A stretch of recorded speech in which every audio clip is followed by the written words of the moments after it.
J'insiste beaucoup ces derniers temps sur le kiddush et sur le temps du kiddush. C'est important, notamment dans cette période. Je poserai une question qui m'a été posée d'ailleurs cette semaine par quelqu'un. Pourquoi, le vendredi soir, quand on va dire le texte de la Torah qui fait référence à la conclusion de la création du monde, on commence Yom Hashishi Vayichulu Hashamayim Va'aretz Vechol Tsevaam. Cette phrase ne veut rien dire. Ben oui. Yom Hashishi Vayichulu Hashamayim Va'aretz. 6e jour, ont été terminés les cieux et la terre. Et Yom Hashishi, c'est la fin du pasouk d'avant. On lui dit, il fut un soir, il fut un matin, 6e jour. C'est ça la phrase. D'ailleurs, les Ashkenazim, pas tous les Ashkenazim, mais beaucoup d'Ashkenazim, ils commencent à Vayere, Vayiboker, Yom Hashishi, Vayichulu Hashamayim. Parce que sinon, c'est une phrase qui n'a pas de... on ne comprend pas qu'est-ce que c'est. Yom Hashishi, Vayichulu Hashamayim. Alors maintenant, les Sfaradim ne disent pas Vayere, Vayiboker. Bon, il y en a qui prennent même depuis le début du pasouk. Mais enfin bon... pourquoi Yom Hashishi? Alors de suite on explique, parce que Yom Hashishi Vayichulu Hashamayim, les initiales ça fait Yom Yud, Hashishi He, Vayichulu Vav, Hashamayim He. Yud Kevavke, ça forme le nom d'Hachem. En général on dit voilà, mais ça forme le nom d'Hachem. Et qu'est-ce qu'on a gagné?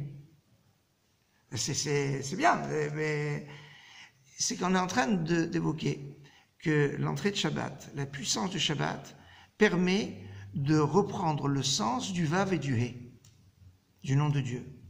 Quand on parle de la guerre contre Amalek, on dit qu'il y a Dalkel Siam Milchama Hashem Bar Amalek, car il a lancé sa main contre le trône de Dieu, on parle d'Amalek, et on dit le trône de Dieu est marqué Kessia, Kes il manquait Aleph, et il n'y a pas Yudke Vavke, c'est Yudke seulement, il manque le Vav et le He.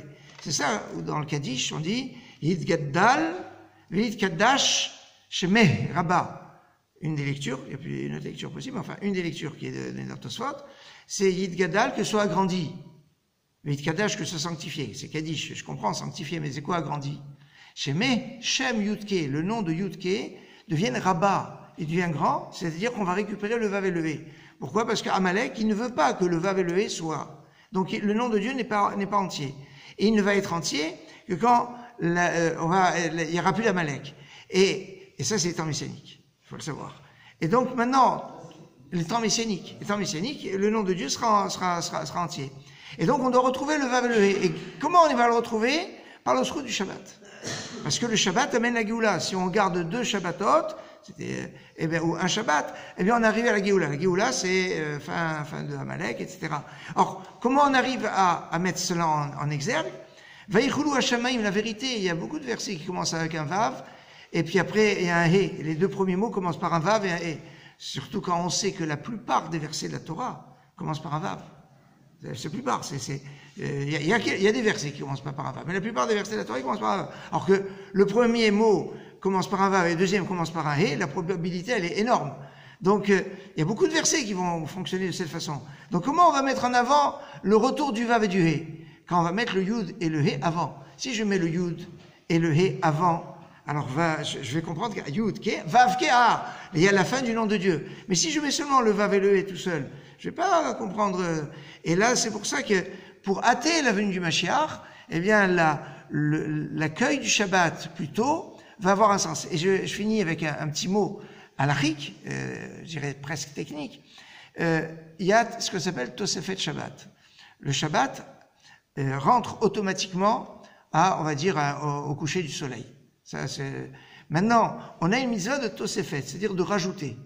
Alors, en général, on rajoute 18 minutes. Dans ces périodes, on nous dit que c'est bien de rajouter 30 minutes avant le coucher du soleil. À Jérusalem, il rajoute 40 minutes, il faut le savoir. Mais enfin bon, à la rigueur, si c'est pas 18 minutes, on peut descendre. Enfin, on peut descendre. S'il y a une nécessité, surtout des fois en hiver, ça peut arriver, il peut y avoir un problème. On peut arriver jusqu'à 2 minutes. Mais il faut qu'il y ait au moins 2-3 minutes de Tosefet, donc avant le coucher du soleil. Ça veut dire quand vous avez l'horaire qui est dans le calendrier, qui en général, c'est le calcul des 18 minutes avant le coucher du soleil, Donc, à la rigueur, s'il y a vraiment une nécessité, a priori, il faut respecter les 18 minutes de Tosefet. Mais s'il n'y a pas, on peut renier un petit peu. Donc, mais maintenant, ce temps de Tosefet, c'est une obligation de la Torah ou d'obligation rabbinique?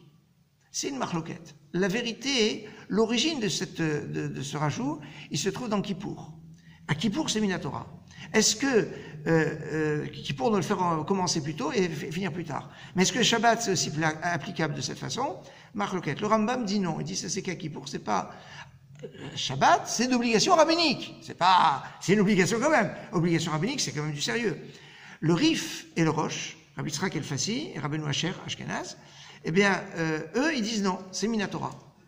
Et alors, il y a un klal, il y a une règle, Rabbi Yosef Karo dans le Shulchan Aruch, quand il doit trancher, eh bien, il s'est basé sur 8 poskim, mais il y en a 3 principaux. Les 3 principaux, c'est le Rif, le Rambam et le Rosh, de Sepharad en Ashkenaz. Le Rif, Rabbi Yitzhak El-Fassi, le Rav du Rambam, le Rambam Maïmonide, et le Rosh.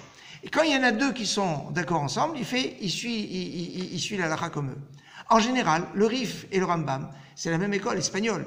Donc, comme c'est la même école espagnole, donc en général, eux, ils sont d'accord contre le Rosh. Donc, c'est pour ça que souvent, la halakha est comme Rif et Rambam contre le Rosh. Mais là, on a une configuration différente. Le Rambam n'est pas d'accord avec le Rif et le Rosh.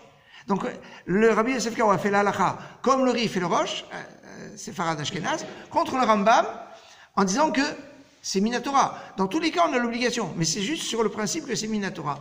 Et donc, d'où son importance de cette Tosefet pour amener plus rapidement le Mashiach, Bezrat Hashem. Excellente soirée.